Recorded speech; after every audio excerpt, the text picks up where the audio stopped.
And we've got Chris Madsen here in the studio with us. And that CD name, I don't have it right in front of me, was Hidden, right? That's right. Okay, got that. And again, that CD, along with the Big Spiderbeck, the Chris Madsen Trio plays Big Spiderbeck, all available at chrismadsen.net. You've also got a record label here. You want to talk about that? Is that your own? That's not mine. It's label? Actually Joe Policastro's record label, and it's still in its fledgling stages, but I think Joe has some plans to expand it and sort of make it into a place where like-minded musicians can go. It's sort of a local record label for releases. And I spoke to Joe about the possibility of doing it on my own, but it was just something about having that label that lends credence to the project, and I knew it was sort of mutually beneficial for both of us. So I was happy that he agreed to release it on his label. Well, that's the biggest challenge. Would you say, Bruce? Is the work is done now. Now the marketing. How do you get this out? Yeah. How do you get a review in Downbeat and Jazz Times? And the Jazz Is guys probably don't want to touch this. They're more of a smooth jazz. One. How about Chicago Jazz Magazine? Have they helped out in any way? No, not yet. Mike, he seems like he'd be good guy to not review in there. Not yet. The most promising lead we have so far, I know Ian Teal, who Sure. we all know very well, the sort of the coordinator of their Brookfield Jazz Society, has agreed to do an interview me, and also do a write-up, an article on the CD for his. The Journal of the International Association of Jazz Record Collectors, of which he is the editor. I think he edits the journal now. And so I believe in March of next year he's going to be doing sort of a full write-up on the CD, including an interview and all this other stuff. Ian has been very, very supportive of the project. And then, just your other standard media outlets, just keep an eye open. It's still relatively fresh. Hasn't been out for quite a month at this point, but, keep an eye out, I'm sure. Well, it's timeless music. It's already 80 years old. I don't think it's going to go out of fashion in 8 months. So I think it could hang on for another 8 months there to keep it going, and hopefully word of mouth and that, and maybe the Illinois Entertainer. I don't know who else would cover. That's the problem with jazz, as you well know. There's not a lot of media outlets, especially radio. And, absolutely. I know there's DCB and others, and even like the Smooth doesn't do a lot of this kind of stuff. I mean, right. It's really not. All the public stuff, I'm not sure what's out there. So, Bruce, why don't you ask a little bit about the student? I know you're a former teacher yourself. I am that. You can relate better than I can about teaching the young, the molding the minds of the youth, and steering them in the right direction. Yeah. Oh, yeah, there's that. Putting mold on their minds? Certainly is. Especially, I imagine a lot of your students come in. They're already jazz-oriented, or a lot of them are like a blank sheet or a blank blackboard of not really knowing much. They play, but not really knowing the history of it. And then I was just kind of, we're talking off mic a bit about what kind of suggestions, how do you steer people in the right direction of a young student that's maybe a high school guy, 16, got his license and he's listening to this year tune and... Right. Well, of course, he should start with "Free to Drive" by Chris Madsen, and after that, it's. I think the most important thing for a student to do is, it really is essential to have a private lesson instructor. I think some students think they can do it on their own, and maybe to a certain extent that's true, because I'm a firm believer that everything you need to learn comes from records. Everything that you could learn has already been, the tools to learn it are out there on records.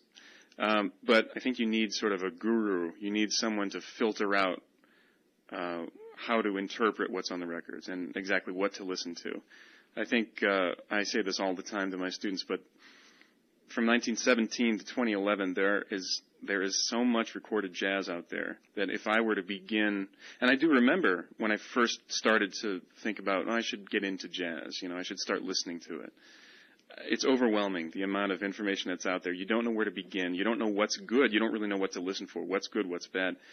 And really, a good teacher, that's what they're there for. They're there to be the filter, to filter out what is worth your time, at what stage of development you need to be listening to this player, when you can move on to this player, what are the archetypal records, et cetera, et cetera. But I just think a good yardstick that I use is if you've heard of the artist, if you've heard people talking about the artist, you should be familiar with the artist. It's everyone deserves to be checked out and to be listened to. I think a really important thing too is that for a young musician, and I would hope that most teachers do this, is sort of just vary the listening, especially by style. Make sure that your student's getting a well-rounded education of early jazz, contemporary jazz, bebop, cool school swing era, all these different eras, all these different stylistic things that eventually coalesce to form your individual voice. Some students will think, well, if I don't listen to anyone, I'll just sound like myself. And I couldn't disagree with that more. My belief is that the process of finding one's voice, air quotes being used, finding one's voice in jazz doesn't occur in a vacuum. It occurs by doing homework. It occurs, the harder you work, the more results will manifest in your playing, and you will, be that much more well-rounded. You'll be a true student of jazz rather than sort of picking one or two players that, you seem to like, and then only listening to them and people that they influence, and that's it. And I think we deserve, or jazz rather, deserves to be given the listening credit that it asks for, and the entire spectrum of jazz is up for grabs. The 20s, the 80s, the 50s, the 2010s, everything. It should all be used to pay reverence to. Well, I went through that process myself. I came more from the rock era, and then if you want, like, for example, Miles Davis, if you want to, I'm going to check out Miles Davis. Well, the amount of, it was awe-dropping, the amount of work. I mean, we've gotten the rock where you got guys maybe putting albums every 3-4 years. Miles was churning them out, 2-3 a year, if not sometimes more. I would believe. I don't know when you try to get out of his Columbus. So there's different eras for him, and so it can be a tough. Even though you've heard of Coltrane, what should you pick out? I mean, that's always kind of that debate. There's, so it could, as a young kid, but yeah, I think today with the internet and the iTunes, you can kind of sample a little bit better than I think maybe in Bruce's era where a whole bunch it's vinyl, You listen to a friend and that's kind of it, and maybe obviously on the radio, but it's not. There's no way to get out there and at least get a minute sample, a little flavor of it all. And reading and Googling Miles Davis and getting a Wikipedia where they talk about it and certain issues. It seems to be the information's out there. People just need to really be motivated to look, and that's where somebody like you mentioned you also teach at Northwestern, so your education seems to be the route that you're primarily, along with obviously your projects here. Yeah, definitely. I do. I never thought I'd be so involved and so sort of in love with education, but it just fits like a glove. I really love being in front of a big band. I love big band pedagogy. I love steering students in the right direction. I think I spend per capita, on a realistic sort of like in realistic terms, I think I spend most of my time actually teaching people. Because a gig is 3 hours, but I'm at Northwestern 5 days a week. I'm there every day. I'm working with my private students. I teach at Midwest Young Artists, which is another amazing youth orchestra organization up in Highland Park, or Highwood, which is very close to Highland Park anyway. And but education, it's obviously, I mean, this goes without saying, but it's so important. And I think especially if a musician. As a musician, if you find yourself drawn to it, if you find that you enjoy it, and if it feels natural, definitely go with it, because we need good teachers. We need teachers that are well-versed in jazz, that can impart their knowledge to younger generations, and do it in a way that, like I said, encourages a holistic approach, an approach that appreciates the amazing history of the entire music that we have. We're approaching 100 years of. Well said.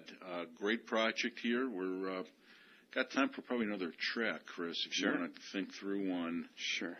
As I said, we've got 2 CDs here. We played the prior one just recently. The Big Spiderbeck one is the one that just came out, and do keep in touch with Chris's website. for more information about how to obtain the CD, along and more importantly to the CD release party, and what gigs you have coming up in support of it. And you also do some big band. You mentioned about the big band. You play with some big bands? Yeah, I do. Or at least I have recently, but two of the sort of big band magnates have recently left town. Unfortunately, Rob Parton took a gig as a professor in Columbus, Ohio. But I was a member of his band since 2009 when he sort of redid and formed the Rob Parton Orchestra out of what used to be the Rob Parton Jazz Tech Big Band. I was a member of the Rob Parton Orchestra, the Rob Parton Big Band. So I was a member of that when we first started in 2009. Way up until, he left town officially, I think, back in, I want to say July or June of this year. Also, I play with the Mulligan Mosaics Big Band, led by Ted Hogarth, a wonderful, an amazing baritone sax player. I also play with the Tom Madda Big Band, and a very exciting project that's coming up from a young phenom sort of writer named Joe Clark, who's a trumpet player, went to DePaul, graduated. He's forming a big band from a grant that he got, and we are going to be in the studio recording all of his music in March of next year, and he's going to be bringing a drummer from L.A., Jeff Hamilton is going to play on the session, so that's going to be unbelievable. I've never met Jeff or been able to play with him, but Joe Clark is bringing him in specifically for this project.